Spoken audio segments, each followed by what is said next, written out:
Tragedy in Reno. 3 dead, 2 critically injured in casino shooting. What we know so far. It started as just another Monday morning in Reno, but by 7:30 a.m., lives had been shattered, families forever changed, and the Grand Sierra Resort became the site of a devastating random shooting that has left 3 people dead, 2 critically injured, and an entire community reeling. This is the story of the July 28th Reno casino shooting. What happened, who was affected, and why this moment is yet another painful reminder of the epidemic of gun violence in America. Please like and subscribe if you're new to the channel. Timeline of events.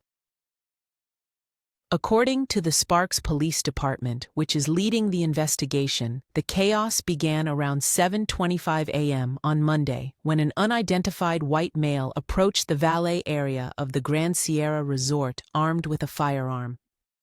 At first, the gun malfunctioned.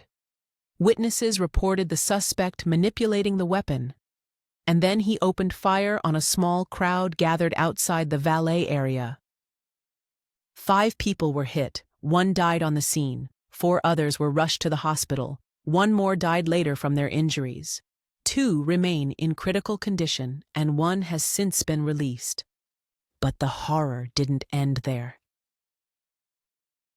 Police response. A Grand Sierra Resort security officer quickly located the shooter in the parking lot. That officer was fired upon and returned fire, but the suspect fled, heading north through the lot. On his way, the suspect shot at a passing motorist, an innocent person simply driving through. That motorist was killed instantly. Reno police received the 911 call and arrived on scene within 2.5 minutes. What happened next was critical and courageous. The suspect, still armed, confronted the officers and opened fire. 1 patrol vehicle was struck. Officers returned fire, wounding the suspect, who was taken into custody and transported to a local hospital, where he remains in critical condition. What we know about the suspect. The suspected shooter was identified as Dakota Hoover, a 26-year-old from adjacent Reno with no criminal or mental history of note, police said. There is no known connection between the shooter and his victims. Sparks police have not yet released a motive. Whether this was a targeted act, a mental health crisis, or something else entirely, remains under investigation. The victims. The suspect who allegedly opened fire at a Reno, Nevada casino on Monday was identified as a local man with no known connections to his victims, police said Tuesday. The dead were identified by Sparks, Nevada, police as Southern California residents Andrew Canepa and Justin Aguila, both 33, and Northwest Nevada resident Angel Martinez, 66. Aguila and Canepa were in Sparks for a bachelor party, police said in a statement. Both were shot from behind at the Grand Sierra Resort while waiting in the valet area for a ride to Reno Tahoe International Airport, the police department said. Jeff Gorell, a Ventura County, California, supervisor and former Los Angeles deputy mayor, said on social media that Canepa was a co-owner of Side Street Cafe in the Newberry Park community, about 40 miles west-northwest of downtown Los Angeles. Gorell described Canepa as the father of a young son and a kind soul. We will miss seeing his warm presence at the restaurant and are deeply saddened by this loss, she said. Martinez was ambushed in the restaurant's parking lot as he was leaving the casino, Sparks police said. The gunman hid behind a vehicle before opening fire, he said. 3 other people were wounded in the shooting, 1 of whom was treated at a hospital and released, and 2 who were under medical care Tuesday but are expected to recover, according to the police department. Phil Cordell, 49, a National Guard member from Elk Grove, California, who was staying at the resort, said that he was in a meeting on Monday morning when someone told him that there was an active shooter. I just decided just go into the nearest place, try to get locked wherever, Mr. Cordell said in an interview. The bathroom stall.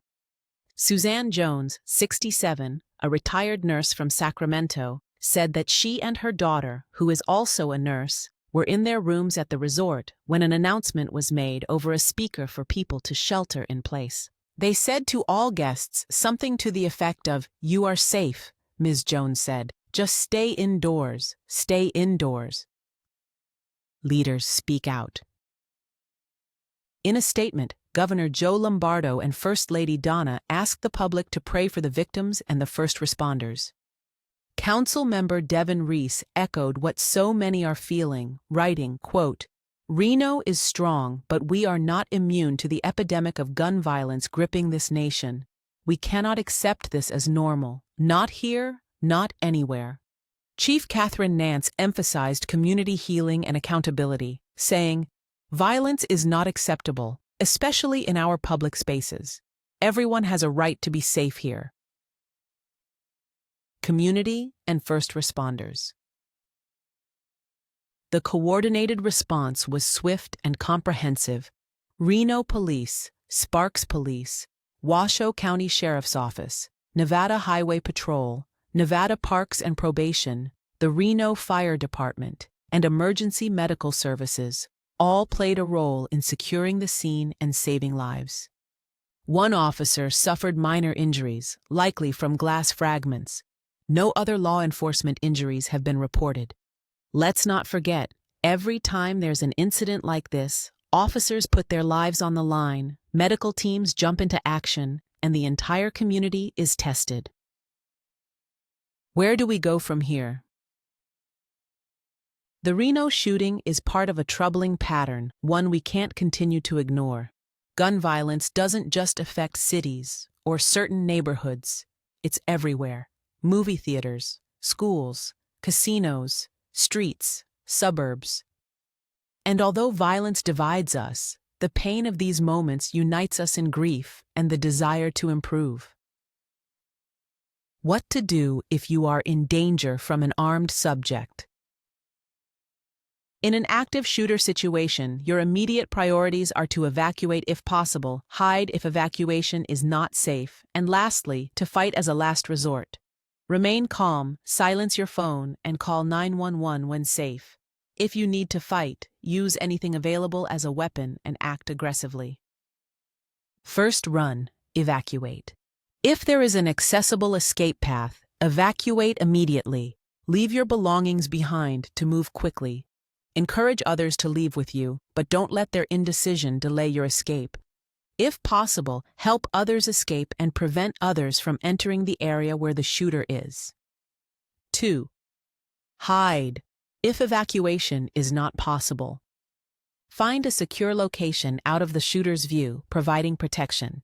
If in a building, find a room with a lockable door. Lock and barricade the door if possible. Silence your cell phone and any other noise sources. 3. Fight as a last resort. If running and hiding are not possible or have failed, fight for your life. Improvise weapons like fire extinguishers, chairs, or anything that can be used to injure or distract the shooter. Act aggressively and recruit others to help if possible. Do not stop fighting until you are certain the shooter is incapacitated or law enforcement arrives. Additional actions. Call 911. When you are in a safe location, call 911 and provide as much information as possible about the situation, including the shooter's location, descriptions, and weapons. Follow law enforcement instructions. Once law enforcement arrives, follow their instructions carefully. Provide first aid, if safe. If you are trained in first aid and it is safe to do so, provide assistance to the wounded. Be aware of your surroundings. Stay alert and be prepared to react to changing circumstances.